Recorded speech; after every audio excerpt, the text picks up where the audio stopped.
and finishing up for day 180 with 2 Chronicles 18. Now Jehoshaphat had great riches and honor, and he made a marriage alliance with Ahab. After some years he went down to Ahab in Samaria, and Ahab killed an abundance of sheep and oxen for him, and for the people who were with him, and induced him to go up against Ramoth Gilead. Ahab, king of Israel, said to Jehoshaphat, king of Judah, will you go with me to Ramoth Gilead? He answered, I am as you are, my people as your people. We will be with you in the war. And Jehoshaphat said to the king of Israel, inquire first for the word of the Lord. Then the king of Israel gathered the prophets together, 400 men, and said to them, shall we go to battle against Ramoth Gilead, or shall I refrain? And they said, go up, for God will give it into the hand of the king. But Jehoshaphat says, is there not here another prophet of the Lord, whom we may inquire?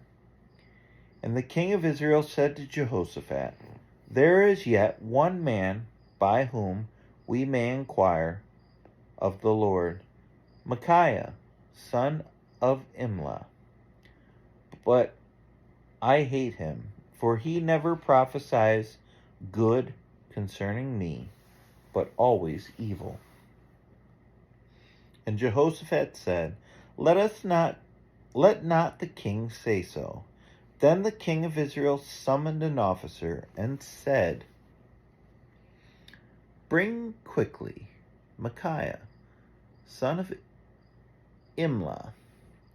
Now the king of Israel and Jehoshaphat, the king of Judah, were sitting on their thrones, arrayed in their robes.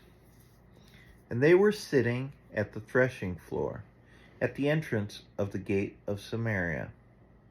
And all the prophets were prophesying before them.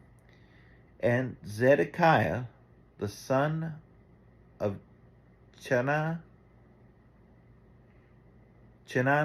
made for himself horns of iron and said, thus says the Lord, with these you shall push the Syrians until they are destroyed. And all the prophets prophesied so and said, go up to Ramoth Gilead and triumph. The Lord will give it into the hand of the king.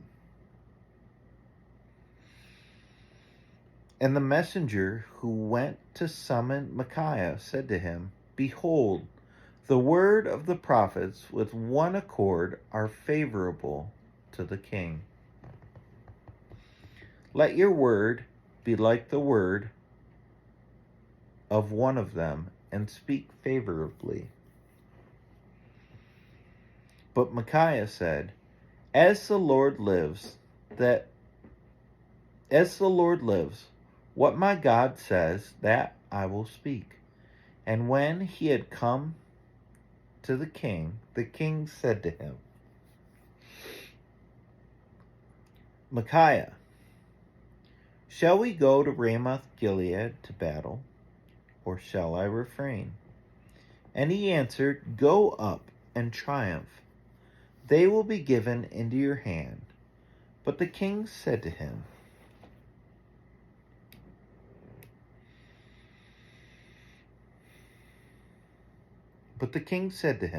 how many times shall I make you swear that you speak to me nothing but the truth in the name of the Lord?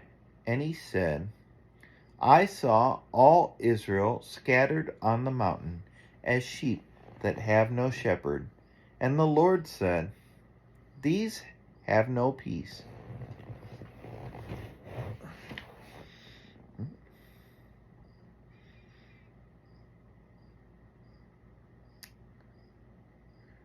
And the Lord said, These have no master.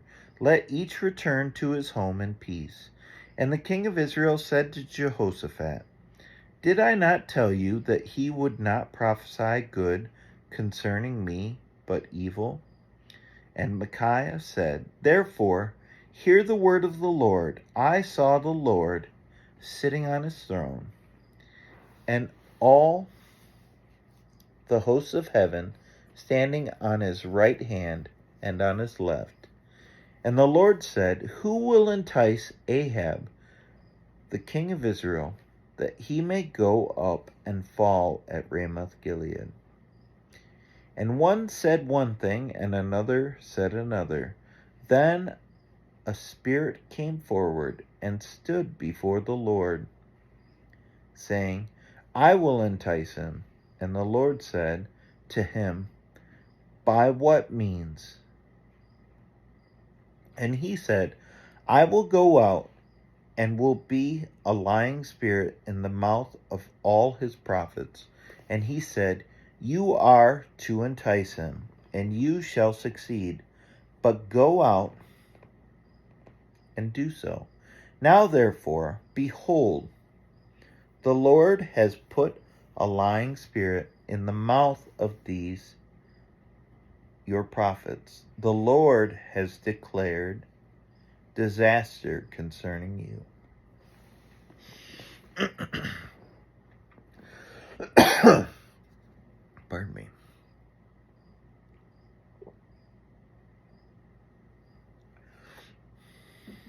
Then Zedekiah, the son of Chenaanah, came near and struck Micaiah on the cheek and said, Which way did the Spirit of the Lord go from me to speak to you? And Micaiah said, Behold, you shall see on that day, when you go into an inner chamber to hide yourself. And the king of Israel said, Seize Micaiah and take him back to Amon, the governor of the city, and to Joash, the king's son, and say, Thus says the king, Put this fellow in prison and feed him with meager rations of bread and water until I return in peace. And Micaiah said, If you return in peace, the Lord has not spoken by me. And he said, Hear, all you peoples.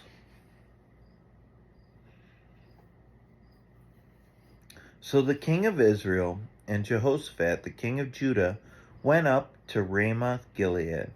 And the king of Israel said to Jehoshaphat, I will disguise myself and go into battle, but you wear your robes. And the king of Israel disguised himself, and they went into battle. Now the king of Syria had commanded the captains of his chariots, Fight with neither small nor great, but only with the king of Israel. As soon as the captains of the chariots saw Jehoshaphat, they said, It is the king of Israel. So they turned to fight against him, and Jehoshaphat cried out, and the Lord helped him. God drew them away from him. For as soon as the captains of the chariots saw that it was not the king of Israel, they turned back from pursuing him. But a certain man drew his bow at random and struck the king of Israel between the scale armor and the breastplate. Therefore he said to the driver of his chariot, Turn around and carry me out of the battle, for I am wounded. And the battle continued that day, and the king of Israel was propped up in his chariot, facing the Syrians until evening. Then, at sunset, he died. And this finishes up day 180. We'll see you tomorrow.